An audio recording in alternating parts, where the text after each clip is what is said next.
سورہ محمد آیت نمبر 4 اعوذ باللہ من الشیطان الرجیم بسم اللہ الرحمن الرحیم۔ ہم نے پچھلی 3 آیتوں میں دیکھا کہ اللہ تعالی ہمیں کس اتباع کی طرف بلاتے ہیں، جو کہ بار بار ہم نے اس کو عربک میں ہی دیکھنا ہے کہ آمنو بما نزل علی محمد، مان لو، ایمان لے آؤ عمل کے ساتھ جو نزل علی محمد، محمد صلی اللہ علیہ وسلم پر نازل ہوئی، اور جو کہ ہم سب کا ایمان ہے کہ قرآن کے علاوہ اور کوئی چیز ان پر نازل نہیں ہوئی۔ یہاں ہم اطیع الرسول کو بھی بہت اچھی طرح سے سمجھ سکتے ہیں، اور اس کا ریوارڈ بھی ہمیں فوراً بتا دیا گیا کہ اللہ تعالیٰ انسان کی برائیوں کو اس سے دور کر دیں گے، اس کے مسکنسیپٹ کو اگر وہ غور و فکر کرے گا اللہ کی کتاب پر تو اس کے مسکنسیپٹ بھی دور ہوتے چلے جائیں گے، اس کو اللہ تعالیٰ اپنی غیبی مدد سے بھی نوازیں گے۔ اور اللہ تعالیٰ نے بما نزل علی محمد، یعنی جو نازل ہوا محمد پر، اس کو حق قرار دیا، جو کہ آپ نے اس کو بھی سیکنڈ آیت میں دیکھا کہ وَهُوَ الْحَقِّ، وہ حق ہے۔ اور اسی کی کمپیریزن میں آیت نمبر 3 تھی کہ وہ لوگ جو باطل کی اتباع کرتے ہیں، یعنی جو نازل نہیں ہوا اس کو دین سمجھتے ہیں، تو اللہ تعالیٰ ان کے لیے کیا کریں گے کہ باقاعدہ بتایا گیا کہ ان کے اعمال کو غارت کر دیا جائے گا، کیونکہ وہ انجانے میں یا جان کر یا اپنی عزت پر لوگوں کو بھی روکتے ہیں اللہ کے راستے سے، اور ایسا کفر کر جاتے ہیں اللہ کی کتاب کے ہوتے ہوئے بھی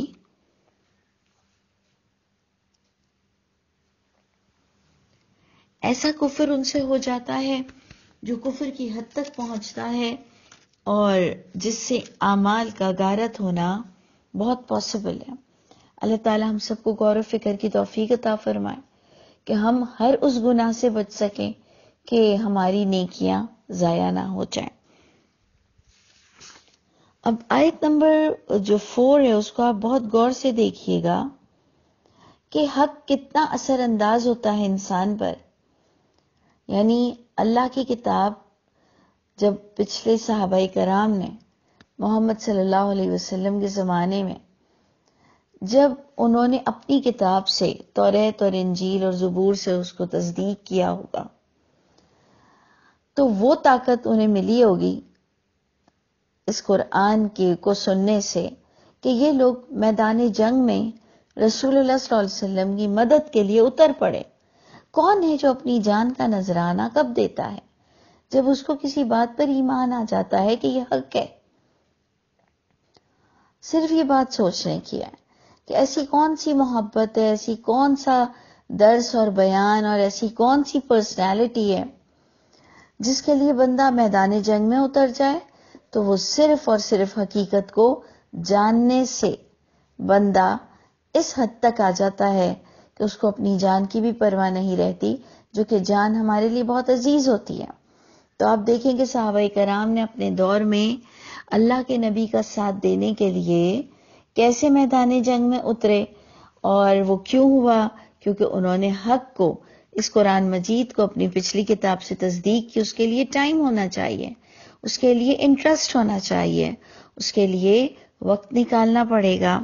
تو جناب ہمیں آگے بتایا جا رہا ہے کہ فَإِذَا لَقِيتُمُ الَّذِينَ كَفَرُوا، پس جب تمہاری ملاقات یعنی تمہارا مقابلہ ہو ہی جائے کفر کرنے والوں سے، مقابلے پر بات آ جائے، میدان میں اتر جاؤ، فَضَرْبَ الرِّقَابِ، پھر ضرب لگاؤ گردنوں پر، یعنی زور سے مارو۔ آپ دیکھیں کہ ہم بغیر جانے، بغیر پریکٹس کے، جہاں ہم سانپ سے بہت ڈرتے ہیں، ہم چھپکلی تک سے ڈرتے ہیں، ہم کتے سے ڈرتے ہیں، لیکن آپ دیکھیں کہ جب کبھی وہ ہماری جان پر آ جائے کوئی، تو پھر بغیر جانے، بغیر سیکھے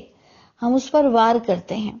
اور بہت زبردست کرتے ہیں، چاہے پرس ہو ہمارے ہاتھ میں، چاہے ڈنڈا ہو، چاہے چپل ہو، چاہے جوتے ہوں، چاہے پتھر ہو، اٹھا کے مارتے ہیں کہ کسی بھی طرح اس سے ہماری جان بچ جائے. تو جناب اللہ تعالیٰ فرماتے ہیں کہ جب تمہارا مقابلہ ہو ہی جائے تو پھر خوب زبردست گردن مارو، یہاں تک اذا اثخنتموہم، جب تم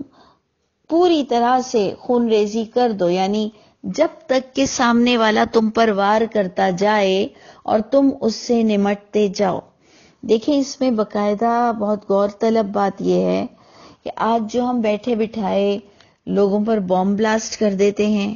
آج جو ہم بیٹھے بٹھائے اچانک سے کسی بے گناہوں کو بھی ایک سٹریٹ پر کئی لوگوں کو مار دیتے ہیں، اللہ تو فرما رہے جب کوئی تمہارے مقابلے پر آ جائے، جب کوئی تم سے لڑنے آ جائے تب تمہیں گردنیں مارنی ہے، اور جب تک کوئی سامنے والا لڑ رہا ہو آپ کو لڑتے ہی رہنا ہے. فشد الوثاق، اللہ تعالیٰ نے فرمایا یہاں تک کہ جب تم انہیں کچل دو، یعنی وہ جب تک تم پہ وار کر رہے ہیں، تم جب تک ان کے ہاتھوں کو ختم نہ کر دو، یعنی وار کو بند نہ کر دو، پھر جا کر جب وہ سرینڈر ہو جائیں، اگر کچھ بچے ہوئے لوگ ہوں اور اگر کہ سب مر جائیں تو بات ہی ختم، قصہ ہی ختم. ادھر آگے جو لکھا ہوا ہے کہ پھر تم ان کو قیدی بنا سکتے ہو. قیدی کب بنایا جائے گا؟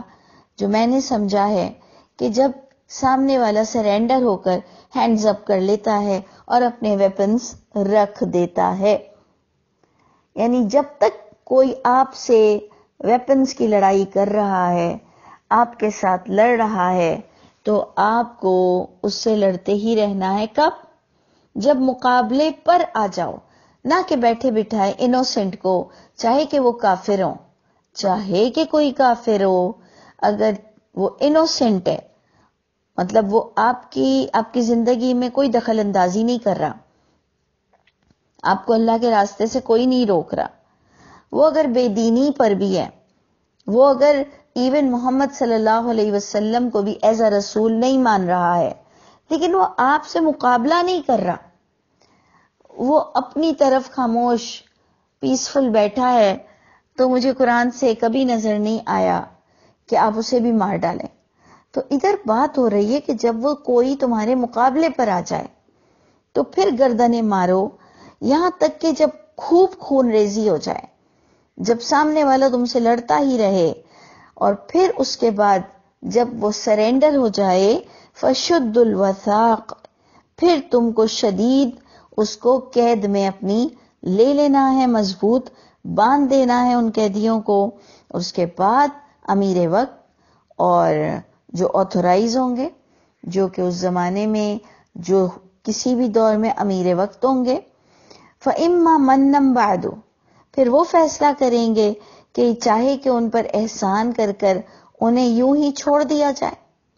جیسے کہ ابھی آپ نے دیکھا پاکستان نے پائلٹ کو چھوڑ دیا. یہ امیر وقت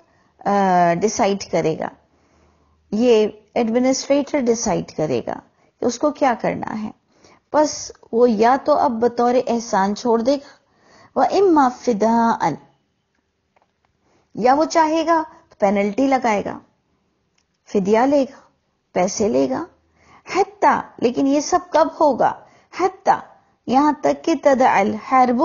اوزارہا، یہاں تک کہ جنگ اپنے اوزار، اپنے ویپنز اینڈ کو کر دے، یعنی سرینڈر کر دیں. آپ نے دیکھا پوری آیت عام پبلک کو بتائی جا رہی ہے. عام پبلک بھی ایک پولیٹیشین ہے، ایک فائٹر ہے، ایک اللہ کی جو بھی کنسنسس ہے، جو بھی کچھ اسٹریٹجیز ہیں، ان کو تھوڑی بہت نو ہاؤ سب کے پاس ہونی چاہیے. لیکن point to be noted, that's very important, جو کہ بہت سمجھنے والا ہے، جب کوئی آپ سے لڑ رہا ہو تب آپ کو لڑنا ہے. تو جناب اس کے ساتھ اگر میں یوں چاہوں، یوں بولنا چاہوں، یا جو میں نے سمجھا اپنی زندگی میں کہ ہمارے عام معاملات میں بھی، گھر کے معاملات میں بھی، جب کوئی ہمیں پردے سے نہیں روکتا، جب ہمیں کوئی حرام کی نیاز زبردستی نہیں کھلاتا، جب ہم سے کوئی گناہ کا تقاضا نہیں کرتا تو ہمیں بھی اس کے ساتھ بدتمیزی نہیں کرنی گھر میں، جبکہ وہ دین پر بھی نہیں آتا، جبکہ وہ خود بعمل نہیں لیکن ہمیں نہیں روکتا۔ لیکن ایک شخص جب ہمیں روکنے لگ جائے، جب ہمارے مقابلے پر آ جائے، جب ہمیں یہ کہنے لگ جائے کہ تم پردہ نہیں کرو گی، تمہیں یہ جھوٹ بولنا پڑے گا، تمہیں یہ نیاز کا کھانا کھانا پڑے گا، تمہیں یہ کنڈے کی لائٹ استعمال کرنی پڑے گی، تمہیں فلاں فلاں فلاں فلاں کرنا پڑے گا کیونکہ تم میری بیوی ہو، یا تم میری بیٹی ہو، یا تم میری بہن ہو، یا تم میری کلیگ ہو، وہاں پر پھر ہم کو گردن ہی مارنی پڑے گی، یعنی قتل نہیں کرنا، اس کا صحیح کا مقابلہ کرنا ہے، ہمیں مارنا مورنا نہیں ہے اس کو، کیونکہ یہ قتل کرنا بہت بڑا گناہ ہے، دائمی عذاب ہے، سدا کا عذاب ہے۔ لیکن یہاں جو میں نے بامحاورہ بات سمجھی کہ جب وہ تمہارے مقابلے پر ہی آ جائے، جب یہ تمہیں بتا دے کہ تمہاری کوئی حیثیت ہے نہیں، تم جو میں چاہوں گا تم ایک واکی ٹاکی ہو، اور جو میں چاہوں گا اس کے مطابق ہی تمہاری زندگی بسر ہوگی، تب جا کر آپ کو مقابلے پر آنا ہے۔ اللہ نے بہت سارے آپشنز آپ کو دیے ہوئے ہیں، اور آپ کو کسی صورت کفر کرنے والے کا کہنا نہیں ماننا، اور زبردست مقابلہ اس سے کرنا ہے کہ بھائی تم اپنا فیصلہ سناؤ، میں اپنا فیصلہ سناؤں گی، تم اپنا عمل کرو، میں اپنا عمل کروں گی، لیکن مجھے کوئی اللہ کی راستے سے یا اللہ کی راہ پر چلنے سے روک نہیں سکتا۔ اتنی طاقت الحمدللہ اللہ تعالیٰ نے اپنے سوا کسی میں بھی نہیں رکھا ہے۔ یہ بات اگر ہمیں سمجھ آ جائے تو ہماری زندگی سہل ہو جائے گی۔ اس لیے جب ہم کو برابری پر مقابلہ کرنا ہے سامنے والے کا، کفر کرنے والے کا، چاہے کہ وہ ہمارا عزیز رشتہ دار کتنا قریبی ہو، تو اس مقابلے کے لیے آپ کے پاس قرآن کا علم ہونا بہت ضروری ہے، تب تو جا کر آپ زبردست وار کرو گے نا۔ میں بار بار آپ سے کہہ رہی ہوں کوئی قتل و غارت تو کرو گے نہیں، فَضَرْبَ الرِّقَابِ گردنیں مارو گے، یعنی خوب ایک سے ایک آیت آپ ان کے سامنے رکھو گے، اور آپ کہو گے کہ اب بتا دو کہ اس اللہ کی آیت کو مانوں یا تمہاری بات کو مانوں۔ یعنی اس کو کہتے ہیں کہ ہم جو حکمت کے ساتھ کسی آیت کو اپنے لیے بھی لے لیں کہ پھر اب آپ کو برابری پر مقابلہ کرنا پڑے گا، یہاں تک کہ وہ آپ کو بولنا چھوڑ دے۔ ٹھیک ہے، یہ میرا اور آپ کا کوئی بزنس نہیں، نن آف آپ کا اور میرا کوئی تعلق ہے کہ اب وہ بعمل ہوتا ہے کہ نہیں، لیکن ہمارے راستے کی رکاوٹ مت بننا۔ اب دیکھیں آگے اللہ تعالیٰ ہمیں ایک بڑی حکمت والی بات بتاتے ہیں کہ مقابلہ تو کرنا ہی پڑے گا، میدان میں تو اترنا ہی پڑے گا۔ اللہ فرماتے ہیں ذالک، یہ تمہیں باتیں، یہ صحیح طریقہ اس لیے بتایا جا رہا ہے کہ وَلَوْ يَشَاءُ اللَّهُ، اگر اللہ تعالیٰ چاہتے، لَنْتَصَرَ مِنْكُمْ، البتہ ان دشمنوں سے خود ہی بدلہ لے لیتے۔ اگر اللہ تعالیٰ چاہتے تو تمہیں نہ جنگ کے میدان میں اترنا پڑتا اور نہ دشمنوں سے لڑنا پڑتا، ایون محمد صلی اللہ علیہ وسلم جیسی ذات کو بھی میدان جنگ میں اترنا پڑا اور فیلڈ ورک آپ کو اور مجھ کو کر کے دکھانا ہے، چاہے محمد صلی اللہ علیہ وسلم کا زمانہ ہو، چاہے کہ آج کا زمانہ رشوت کا، سود کا، بے حیائی کا، جھوٹ کا، ولگیرٹی کا، کیا کچھ ہمیں مقابلے نہیں کرنے پڑتے ہیں؟ ہمیں کرنا پڑے گا، لیکن اپنی اپنی سطح کے مطابق۔ اللہ نے ہمیں ایک بہت زبردست سمجھنے والی آیت دی کہ اگر اللہ چاہتے تو تمہارے دشمنوں سے خود ہی نمٹ لیتے، اور محمد صلی اللہ علیہ وسلم سے کوئی بعمل زیادہ ہو سکتا ہے؟ لیکن اس بعمل انسان کو بھی میدان میں اترنا پڑا، اور میدان میں اترنے میں بہت چانسز ہیں کہ آپ کو نقصان بھی پہنچے گا۔ نو پرابلم، بھائی نقصان تو ویسے بھی دنیاوی معاملات میں اور برے کام کرنے پر بھی پہنچتا ہے، بیماریاں تو آتی جاتی رہتی ہیں، ایکسیڈنٹس بھی ہوتے رہتے ہیں، بہت سارے پرابلمز آتے رہتے ہیں، ہم ٹیکل کرتے رہتے ہیں، ہم کہتے ہیں یہ تو لائف ہے۔ تو جناب اللہ کی راہ میں بھی آپ کو اور مجھ کو بہت سمجھ سوچ کر اللہ کی ملاقات کو حسین بنانے کے لیے فی الوقت تو کرنا ہی پڑے گا۔ اللہ تعالیٰ نے ہمیں کلیئر کہہ دیا، اگر اللہ چاہتے تمہارے دشمنوں سے خود ہی نمٹ لیتے، ولیکن لیکن اللہ نے چاہا ہے لیبلوکم بعدکم ببعد، اللہ تعالیٰ تمہیں دیکھنا چاہتے ہیں پرکھ کر، ٹیسٹ لے کر، اللہ تعالیٰ دیکھنا چاہتے ہیں، وہ تمہیں آزمانا چاہتے ہیں، بعدکم ببعد، ایک دوسرے کے ساتھ، کہ کس سے تمہارے کتنے رشتے ناتے ہیں، کون تمہارا کس سطح کا دشمن ہے، تم اگر کس گورنمنٹ کے کس فیلڈ میں ہو، تم خاندان میں گھر میں کیا درجے پر ہو، یعنی جدھر تمہیں اللہ کی راہ سے روکا جائے، جہاں تمہارے ملک کو تمہاری ضرورت ہو، جہاں تمہارا دشمن ہو، وہاں تم کو اس سے کس سطح سے لڑنا ہے، یہ اللہ نے آپ کو اور مجھ کو قرآن سے بڑی حکمتیں دیں۔ اور پھر اللہ تعالیٰ فرماتے ہیں کیونکہ اصل ایکچول بات تو میدان جنگ کی ہو رہی ہے، تو اللہ تعالیٰ ان لوگوں کو بھی بڑی انسپریشن دے رہے ہیں، ہم سب کو انسپریشن دے رہے ہیں، یعنی اس بات کی طرف رغبت دلا رہے ہیں کہ والذین قتلوا فی سبیل اللہ، جو لوگ اللہ کی راہ میں مارے جائیں گے، فلن یضل اعمالہم، وہ یہ بات اچھی طرح جان لیں کہ اللہ کی راہ میں مرنے سے بھی اللہ انسان کے نیک اعمال کو کبھی ضائع نہیں کرے گا، بنسبت اس کے تم کفر کا رویہ اختیار کرو، حق کے مقابلے میں باطل کو ترجیح دے دو، لوگوں کو اللہ کے راستے سے روکو، تمہارے اعمال کو پروردگار غارت کر دیں گے،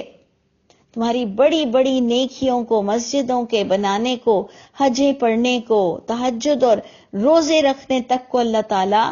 غارت کر دیں گے کہ تم کہیں کفر کی طرف مائل نہ ہو جاؤ۔ تو اس لیے اللہ تعالیٰ ہمیں سمجھا رہے ہیں کہ اللہ کی راہ میں مرنے سے، اللہ کی راہ میں لڑنے سے بلکہ بہت پاسبلٹی ہے کہ ہمارے نیک اعمال سیکیور رہیں گے اور اللہ تعالیٰ ہمارے نیک اعمال کو برباد نہیں کریں گے۔ اللہ تعالیٰ ہم سب کے حامی و ناصر ہوں۔